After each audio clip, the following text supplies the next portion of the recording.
Hi whole. നമുക്കിന്നൊരു മുളക് ബജി ഉണ്ടാക്കിയാലോ? ഇത് വെറും മുളക് ബജിയല്ല കേട്ടോ. ഇതിലേക്ക് ഞാൻ ചമ്മന്തി നിറച്ചു കൊടുക്കുന്നുണ്ട്. ഇപ്പൊ നമ്മൾ ബിരിയാണിക്കൊക്കെ ഉണ്ടാക്കുന്ന ചമ്മന്തി ഇല്ലേ, അത് ഇതിലേക്കൊന്ന് നിറച്ചു കൊടുക്കുക. അതിലേക്ക് ചമ്മന്തിന്റെ എരിവും കൂടി വരുന്നതിന് നല്ലൊരു അടിപൊളി ടേസ്റ്റ് ആണ്. നമുക്കിതൊന്ന് ഉണ്ടാക്കി നോക്കിയാലോ? അതിനായി ആദ്യം ചമ്മന്തി പൊടിച്ചെടുക്കാം.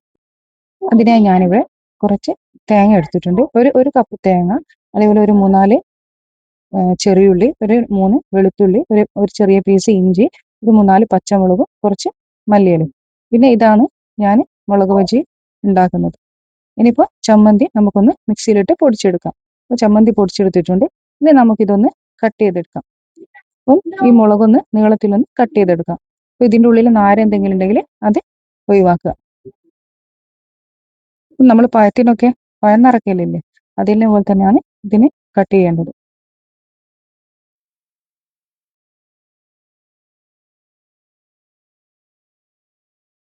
അപ്പോൾ നമുക്കിതെല്ലാം കൂടി ഒന്ന് കട്ട് ചെയ്തെടുക്കാം.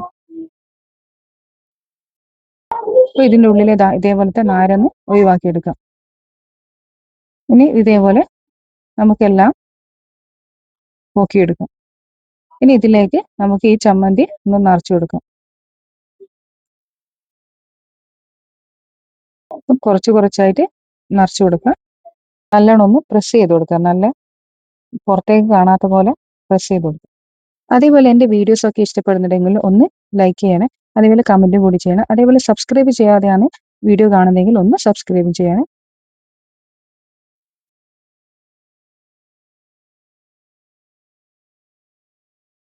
അപ്പോൾ ഞാൻ ഫുള്ളായിട്ട് നിറച്ചു കൊടുത്തിട്ടുണ്ട്. ഇനി നമുക്ക് ഇതൊന്ന് പൊരിക്കേണ്ടിയിട്ടുള്ള ഒരു ബാറ്റർ തയ്യാറാക്കാം. അതിനായി ഒരു പാത്രത്തിലേക്ക് ഒരു അരക്കപ്പ് കടലപ്പൊടി, അതേപോലെ തന്നെ ഒരു അരക്കപ്പ് മൈദപ്പൊടിയും കൂടി ഇട്ട് കൊടുക്കാം. ഇനി ഇതിലേക്ക് പൊടികൾ ചേർത്ത് കൊടുക്കാം. ഒരു 1/4 ടീസ്പൂൺ മുളകിൻ്റെ പൊടി, കുറച്ച് കായപ്പൊടി, അതേപോലെ ആവശ്യത്തിന് ഉപ്പ്, ഒരു 1/4 ടീസ്പൂൺ മഞ്ഞൾപ്പൊടി, ഒരു 1/4 ടീസ്പൂൺ കുരുമുളകിൻ്റെ പൊടി. ഇനി ഇതെല്ലാം കൂടി നമുക്കൊന്ന് കുറച്ച് വെള്ളം ഒഴിച്ചിട്ടൊന്ന് മിക്സ് ചെയ്തെടുക്കാം. അധികം ലൂസാണ്ട് കുറച്ച് കട്ടിയിൽ വേണം ഇതൊന്ന് ബാറ്റർ തയ്യാറാക്കാൻ. ഇപ്പം ഞാനിവിടെ ബാറ്റർ തയ്യാറാക്കിയിട്ടുണ്ട്. നമുക്ക് ഓരോ മുളകും ഇതിലിട്ടിട്ട് ഒന്ന് മുക്കിയെടുത്തിട്ട് എണ്ണയിലിട്ടോട്ടൊന്ന് പൊരിച്ചെടുക്കാം. അപ്പം ഫുള്ളായിട്ട് ഈ ബാറ്ററിലേക്ക് ഒന്ന് പൊതിഞ്ഞ് വരണം. ഇനി നമുക്ക് ഓരോന്നായിട്ട് എണ്ണയിലിട്ട് പൊരിച്ചെടുക്കാം.